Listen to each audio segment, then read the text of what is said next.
사자성어 중에 처음부터 끝까지 하나의 원칙이나 태도를 일관되게 유지한다는 뜻의 사자성어가 있습니다. 그게 뭐예요? 그랬으면 좋겠는데 수미일관이라고 그래요.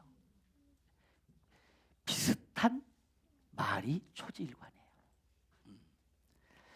그러니까 일관된 자세나 태도 또는 처음과 끝이 같은 일관성을 강조할 때 사용하는 말입니다. 같은 의미의 사자성어가 시종여일이라는 말입니다. 그런가 하면 처음에는 잘 나가다가 나중에 몰락하거나 형편이 나빠짐을 안타까워하며 안타까운 마음에서 탄식할 때 쓰는 사자성어를 반면지탄이라고 해요. 비슷한 뜻이 용두사미이긴 한데 용두사미는 또 다른 의미예요. 크게 시작했다가 용머리처럼 시작했다가 뱀꼬리로 마치는 것을 용두사미라고 하고요. 반면지탄이라. 오늘 저와 여러분과 함께 알아가기를 원하는 유다의 두 왕, 아마시아 왕, 9대 왕이죠. 그 다음에 10대 왕 아샤라 혹은 우시아라고 하는 이 왕의 내용이 바로 반면지탄이라는 말이에요. 이 사람을 통해서 우리가 교훈을 얻어야 돼요. 그래서 오늘은 하나님 앞에서 완전하지 못한 두 왕이라는 제목으로 우리는 반면교사의 은혜를 얻고자 합니다. 오늘 두 왕을 보면서 우리는 거기서 반면교사의 교훈을 얻어야 한다 하는 것입니다. 첫째, 아마시아 왕은 순종으로 시작했으나 그의 마음은 온전하지 못했다. 순종으로 시작했어요. 시작을 잘했다는 거예요? 못했다는 거예요? 잘했어요. 그런데 그는 온전하지 못했다. 유다 왕국의 제9대 왕 아마시아는 이 우리 본문에 나오는 대로 여호아하스의 왕의 아들로 아버지가 암살로 죽은 후 왕위에 올라서 북쪽 이스라엘과 남쪽 이스라엘 차이점이 있습니다. 북쪽 이스라엘은 왕이 암살당하면 그 왕을 죽인 사람이 왕위에 올라가요. 그러나 남쪽 유다는 왕을 죽였어도 그 왕을 죽인 사람이 왕위에 오르지 않고 한 사람이라도 왕의 후손이 남아있으면 왕의 후손이 왕위를 이어갔습니다. 왜냐하면 다윗 언약 때문에 그래요. 다윗에게 등불 언약을 주셨잖아요. 그래서 그 언약대로 바로 이 아마시아의 아버지 여호아하스 왕도 암살을 당했어요.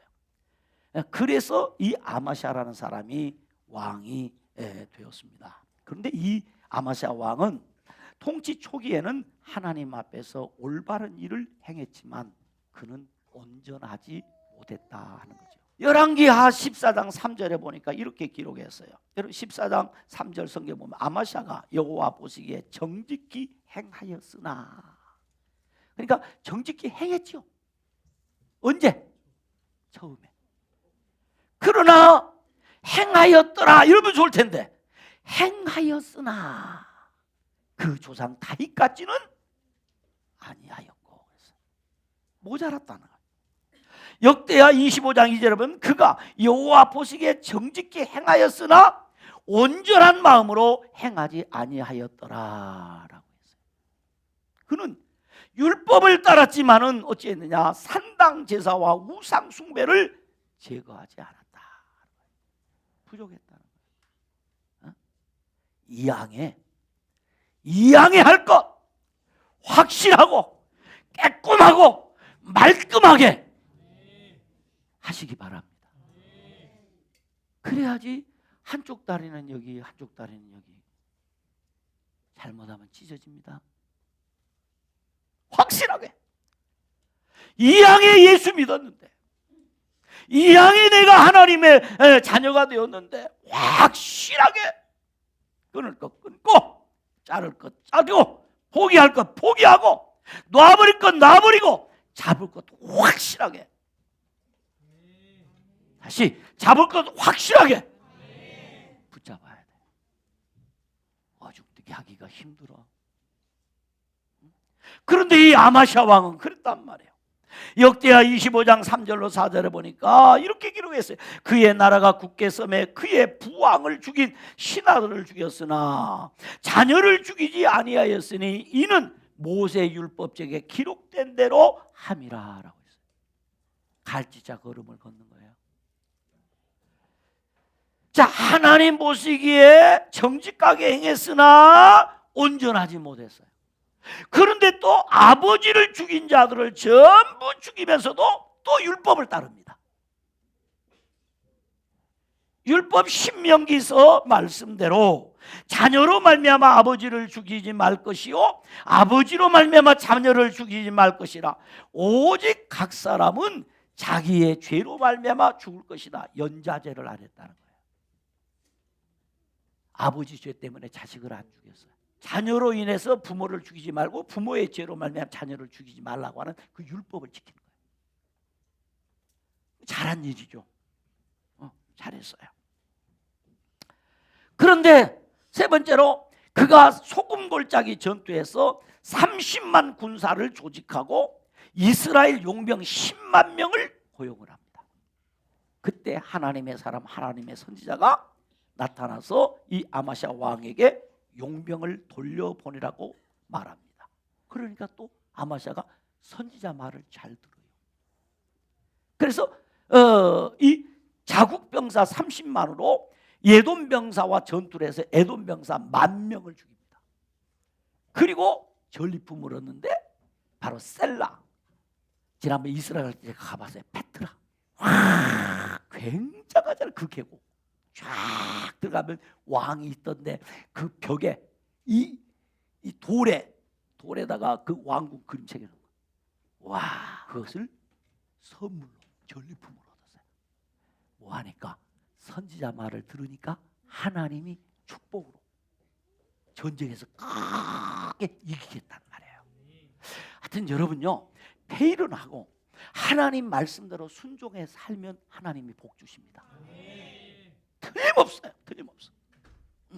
그런데 그 다음에 문제라. 전쟁에서 크게 이기고 나오니까 이제 우리가 모든 전쟁 이기겠다 이렇게 생각해서 북이스라엘과 전쟁을 하는 거예요. 북이스라엘에 요아스 왕이 전쟁하지 말자 하는데도 전쟁을 일으켰다가 북이스라엘의 요아스 왕에게 전쟁에 집니다. 그래서 예루살렘 성벽이 무너뜨려지고 성전의 보물과 왕궁의 재물을 모두 빼앗겨버린 거예요. 그러니까요, 우리가 은혜 받아서 말씀에 순종하고 복 받는 것도 중요하지만 받은 복을 잘 관수하며 누리는 것도 중요한 거야. 전쟁이 이기고 나니까 오, 내가 아주 뛰어난 왕이구나. 자기가 전쟁에 잘해서 이긴 줄 아는 거예요. 아니고 하나님의 선지자의 말을 들으니까 하나님께서 전쟁에서 이기게 해주셨어요. 그럼 이기게 해주셨으면 하나님 앞에 감사하고 더 겸손히 섬겨야 되는데 그걸 무시하고 전쟁에 나갔다가 크게 패전하여서 성전 보물들, 왕궁 재물을 다 빼앗겨버렸어요. 그래서 성경은 말합니다. 그러므로 하나님의 능하신 손 아래에서 겸손하라. 때가 되면 높이시리라. 뭐 했다고? 내가 했다. 그런데 여러분이나 저나 순간적으로 이렇게 나도 모르게 우쭐해가지고 교만해지기 쉬워요. 목사도 마찬가지. 항상 그때 우리는 기억해야 될 것, 내가 무엇인가 좀 잘 됐으면 그것은 하나님의 은혜다. 하나님이 복을 주셨다 하고 하나님께 영광을 돌리고 겸손히 하나님 앞에 낮추시면 받은 복을 누리며 살게 되는 거예요. 그런데 반쪽짜리 신앙을 가진 사람은 뭐가 좀 잘 되면 내가 잘했다고 하나님과 멀어지는 거예요. 안 돼. 그런데 이 아마샤 왕이 그랬어요. 그래서 아마샤 왕은 통치 후반에 반란으로 말미암아서 나기스로 도망갔다가 거기서 반란군에 칼에 맞아 죽습니다. 아마샤는 왕으로서 하나님의 뜻에 순종하려는 의지를 보였지만 그의 마음은 온전히 하나님께 향하지 못했어요. 그는 여호와 보시기에 정직히 행하였으나 다윗과 같이 온전하지 않았습니다. 그는 에돔과의 전쟁에서 승리를 했으나 그 승리를 자신의 공로로 여기며 교만해졌습니다. 그래서 무모하게 북이스라엘 왕 요아스와 전쟁을 하다가 패전하여 그의 인생 말년에 결국 모든 은근 보화를 약탈당하고 비참한 죽음을 맞이했습니다. 오늘날 우리도 마찬가지입니다. 하나님이 은혜를 주셨다면 끝까지 은혜로 살아야 합니다. 그렇지 않으면 내 인생 꼬예요. 많은 사람들이 청소년 시절에, 학생 시절에 신앙생활에서 하나님 앞에 은혜를 받아서 좋은 학교도 가고 좋은 직장도 가고 하고 나면 그 다음 이제 돈벌이 하고 나면 교만을 떨어가지고 하나님의 은혜는 어디 가고 이제 나도 살만하니까 내 막 뭐 산다. 그 인생이 안 풀리지. 인생이 꼬이죠. 그러나 아무것도 없어도 하나님의 은혜로 살면 하나님이 길을 열어주시고 하나님이 만나야 될 사람 만나게 하시고 하나님이 주시는 은혜와 복으로 사는 거예요. 여러분이 그렇게 살게 되기를 주님의 이름으로 축원합니다. 우리가 성공했을 때도 절대로 교만에 빠지지 않고 무엇을 기억해야 되느냐? 하나님의 은혜를 기억해야 됩니다. 하나님의 은혜를 기억해야 됩니다. 모든 것이 하나님께로부터 온 것임을 인정해야 됩니다. 하나님이 주셨다. 그럼 우리는 늘 기억해야 돼. 땅과 거기 충만한 것과 세계와 그 가운데 사는 자들은 다 여호와의 것이다. 믿습니까? 로마서 11장 36절 보니까 이는 만물이 주에게서 나오고 주로 말미암고 주에게로 돌아감이라 영광이 그에게 세세에 있을지어다. 주님께로부터 오는 거예요. 그래서 우리는 하나님 앞에 온전하게 하나님 앞에서 신앙생활을 해야 됩니다. 반쪽짜리 하면 안 된단 말이에요. 두 번째, 우시야 왕은 신실함으로 시작했지만 교만으로 무너져 버렸어요. 그 아들입니다. 여호와께서 나의 힘이시다 라는 뜻의 이름을 가진 유다의 10대 왕 우시야. 또 다른 이름은 아샤라. 같은 사람입니다. 우시야나 아샤라나 같은 사람이에요. 근데 우시야는 아마샤의 아들로 16살 때 왕이 되어서 유다 역사에서 비교적 아주 긴 52년 동안 통치를 했어요. 그래서 아주 나라를 강력한 왕국으로 구축한 왕이 바로 우시야 왕입니다. 유명한 왕입니다. 그런데 이 우시야 왕이 이렇게 오랫동안 왕직이 있고 나라를 아주 부강한 나라로 만들 수 있었던 것은 초기에 그에게는 아주 중요한 스승이 있었는데 그가 누구냐면 스가랴 선지자입니다. 영적 좋은 멘토가 있었어요. 여러분 신앙생활 하시면서 언제든지 어떤 영적인 문제나 어떤 문제가 있으면 달려와서 목사님 내가 이런 일이 있습니다. 이렇게 기도해주고 어떻게 할까요? 묻고 답하고 기도받을 수 있는 목사님 있는 사람은 행복한 사람이에요. 근데 목사님한테 찾아가고 싶은데 왠지 불편하고 왠지 어렵고 이것은 본인이 목사님은 어려운 사람이 아니에요. 그렇다고 만만한 사람도 아니지만 언제든지 목사님 방은 문이 열려 있어요.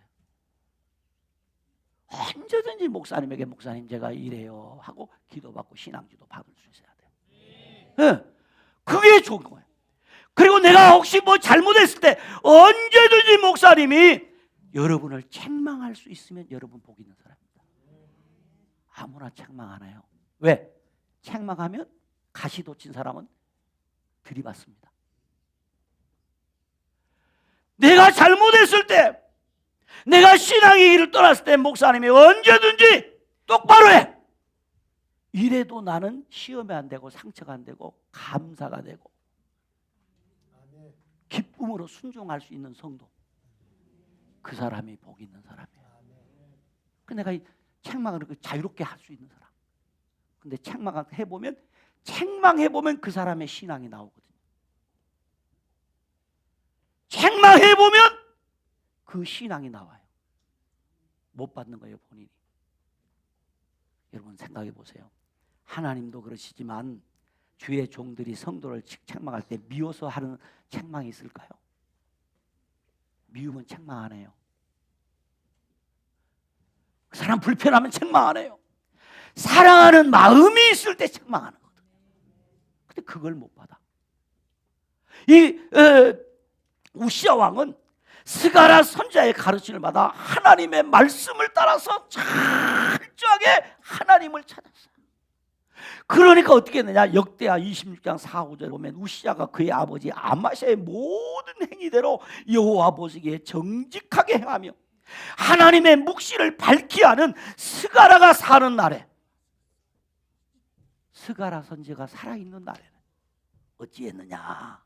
하나님을 뭐 했고?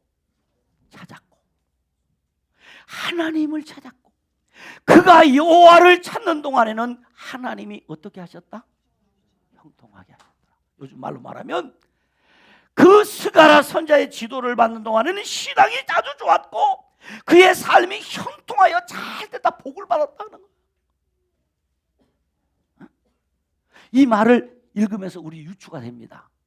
스가랴가 죽은 다음에는 하나님을 찾았다는 거예요? 안 찾았다는 거예요? 안 찾았어. 스가랴가 죽은 다음부터는 신앙이 흔들렸다는 거예요. 응? 그러니까 스가랴 선지자의 신앙 지도를 받을 때는 마음을 다하고 뜻을 다하고 온 인격을 다하여 하나님을 찾았어요. 하나님을 찾았고 하나님을 가까이에서 그 하는 모든 일이 형통해서, 여러분도 하는 일이 형통하게 되기를 바랍니다. 하나님을 찾아야 돼.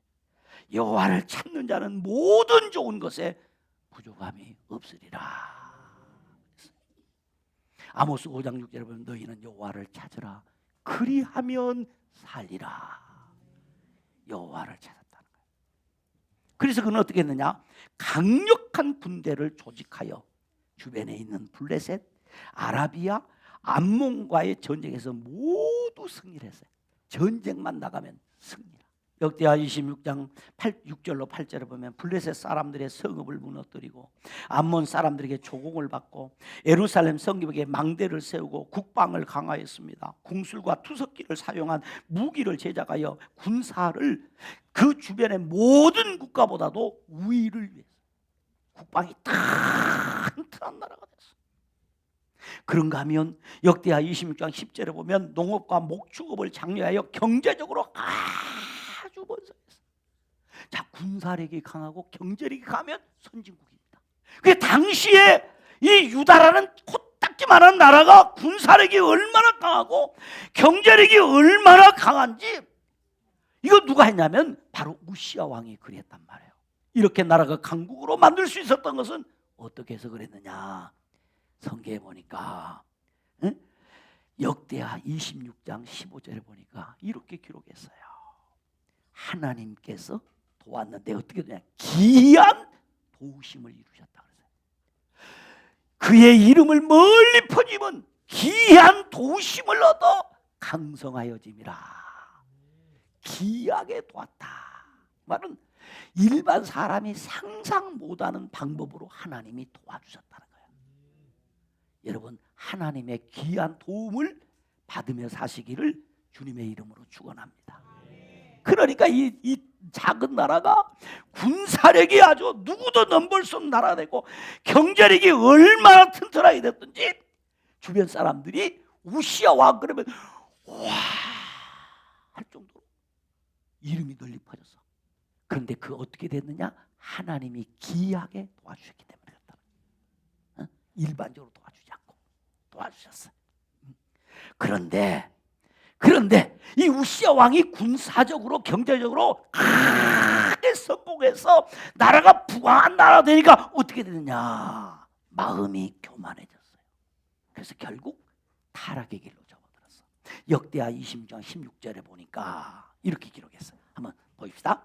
같이 읽읍시다. 시작. 그가 강성하여짐에 그의 마음이 교만하여 악을 행하여 그의 하나님 여호와께 범죄하되 곧 여호와의 성전에 들어가서 향단에 분향하려 한지라. 강성하여짐에 그의 마음이 뭐해졌어요? 교만해졌어. 잘 됐다고 교만하면 안 돼요. 돈 좀 벌었다고 교만하면 안 돼. 내가 뭐 좋은 직장을 얻었다고 교만하면 안 돼. 항상 하나님의 은혜는 겸손한 자에게 임합니다. 겸손한 자에게. 보세요. 똑같아. 지금이나 옛날이나 똑같은 것 같아. 자, 이렇게 잘 되니까 마음이 교만해서 하나님 앞에 죄를 지었어요. 근데 하나님 앞에 지진다고 하나님 나와봐 그런 거 아니야. 어떻게 하나님 앞에 죄를 지면 여호와의 성전에 들어가서 향단에 분향하려 한지라. 누구를 무시했어요? 이 향단의 분향은 누구만 해요? 제사장만 하잖아요. 그러니까 자기가 복을 받아가지고 나라가 부강해지니까 누가 안 보여? 주의 종이 안 보이는 거예요. 여러분도 마찬가지입니다. 여러분 마음에 교만이 들어오면 목회자가 눈에 안 들어와. 목회자가 우습게 여겨. 목사가 우습게 보이는 거야. 그래서 어떤 사람은 목회자한테 반말을 막 합니다. 그러면 안 돼요. 크게 은혜만 잘 됐으면 더 겸손하면 더 큰 은혜와 복을 주시는데 우시아와 나라가 강성해지자 그의 마음이 교만하여 제사장만이 할 수 있는 분향을 하려고 성전에 들어갑니다. 그러자 대제사장 아샤라와 80명의 제사장이 그 성전 입구에서 농성을 합니다. 연자농성을. 왕이시여 그러시면 안 됩니다. 왕이 할 수 있는 일이 있고 할 수 없는 일이 있어요. 아무리 왕이어도 왕께서 분향을 하면 안 됩니다 하고 막아섰습니다. 그러면서 제사장이 크게 우시아 왕이 말합니다. 우시아여 여호와께 분향하는 일은 왕이 할 바가 아니요 오직 분향하기 위하여 구별함을 받은 아론의 자손 제사장들이 할 바니 성소에서 나가소서. 왕이 범죄하였으니 하나님 여호와에게 영광을 얻지 못할 것입니다 라고 해요. 그렇지만 마음이 교만해진 우시아 왕은 들을까요? 안 들을까요? 들었으면 이 말을 기록 안 했겠죠. 안 들었어요. 안 듣지 아니하고 성전에 들어가서 분향을 하려고 딱 하니까 하나님의 징계가 어떻게 했냐? 성경에 보니까 그 이마에 문둥병이 있었어요. 역대하 26장 19절에 보니까 이렇게 기록했습니다. 우리 같이 한번 읽어봅시다. 시작. 우시아가 손으로 향로를 잡고 분향하려 하다가 화를 내니 그가 제사장에게 화낼 때에 여호와의 전 안 향단고 제사장들 앞에서 그의 이마에 뭐가 생겼다? 안 됩니다. 그러니까 오히려 우시아 왕이 화를 내면서 이놈의 자식들이 화를 낼 때 하나님이 그를 쳐버렸어요. 그래서 열왕기하 15장 5절에 보면 여호와께서 왕을 치셨으므로 하나님이 쳐버린 거예요. 저주한 거죠. 그래서 그는 나병으로 인해서 왕궁에 있지 못하고 별궁에서 격리된 채로 통치하다가 그는 예루살렘에서 죽었지만은 왕궁 묘실에 들어가지 못했어요. 비참한 인생의 결론을 맺었다는 거죠. 그래서 역대하 26장 21절에 보면 우시아 왕이 죽는 날까지 나병 환자가 되었고 나병 환자가 되며 여호와의 전에서 끊어져 별궁에 살았으므로 그의 아들 요담이 왕궁을 관리하며 백성을 다스렸더라. 이렇게 좋은 왕, 훌륭한 왕도 교만해지니까 하나님이 쳐버리더라. 그래서 문둥병이 걸렸어요. 여기서 우리는 중요한 교훈을 얻습니다. 우시아 왕은 하나님을 의지하고 순종할 때 성공했고 복을 받았습니다. 하나님을 찾는 것이 개인과 가정과 공동체의 번영이고 축복이라는 것을 알아야 합니다. 하나님을 찾을 때. 두 번째, 인간의 성공은 하나님께로부터 온 것임을 우리는 항시 기억하고 절대로 어떤 성공했다고 목적 달성했다고 교만해지지 않기를 주님의 이름으로 축원합니다. 교만은 하나님의 징계를 부르는 초청장과 같은 것이에요. 우시아 왕의 성전에서의 죄는 하나님의 법과 질서를 무시한 행동이었습니다. 이는 하나님의 거룩하심을 인정하고 그분의 법을 존중하는 것이 얼마나 중요한지를 가르쳐 줍니다. 할 수 있는 일이 있고 하면 안 되는 일이 있어요. 항상 여러분들이 받은 은혜를 기억하며 사셔야 합니다. 그러므로 하나님 앞에 순종과 신실함은 천국까지 같이 가야 합니다. 아마시아 왕과 우시아 왕은 하나님 앞에서 시작은 좋았지만 불완전한 순종과 교만으로 인해서 실패했습니다. 이들의 이야기는 우리에게 온전한 순종과 그 신실함은 끝까지 지켜야 돼. 끝까지 지켜야 돼. 그러면 하나님이 약속한 대로 우리의 성공도 지켜주시고 인생도 지켜주시고 하나님이 우리의 인생 가운데 크게 기이한 방법으로 도와주시는 것을 믿으시기 바랍니다. 신앙의 여정에서 시작이 중요한 만큼 끝까지 신실함을 유지하는 것도 중요합니다. 우리의 성공이 교만으로 변질되지 않도록 항상 하나님의 은혜를 의지해야 합니다. 그러므로 하나님 앞에 순종과 신실함은 천국까지 같이 가야 합니다. 우리의 삶에서 하나님의 뜻에 온전히 순종하지 못한 영역이 무엇인지, 교만으로 인해서 하나님의 은혜를 잊고 살고 있지는 않은지, 하나님 앞에서 순종과 온전함을 끝까지 지켜나가는 저와 여러분 다 되시기를 주님의 이름으로 축원합니다. 기도하시겠습니다. 하나님 아버지 감사합니다. 아무리 생각해도 아마시아와 우시아 왕의 연약이 우리에게도 있음을 고백합니다. 하나님 소원합니다. 하나님 앞에 순종과 신실함은 주님 나라 갈 때까지 함께 동행할 수 있게 하여 주옵소서. 은혜를 받아야 우리가 신앙을 지켜 살 수 있고, 은혜를 받아야 성도답게 살 수 있고, 은혜를 받아야 아버지 하나님 앞에 끝까지 승리하는 삶을 살 수 있사오니 이 아침에 함께한 사랑하는 성도들에게 은혜를 내리워 주시고 또 은혜를 내리워 주옵시고 또 은혜를 내리워 주시옵소서. 예수님 이름으로 기도드리옵나이다. 아멘.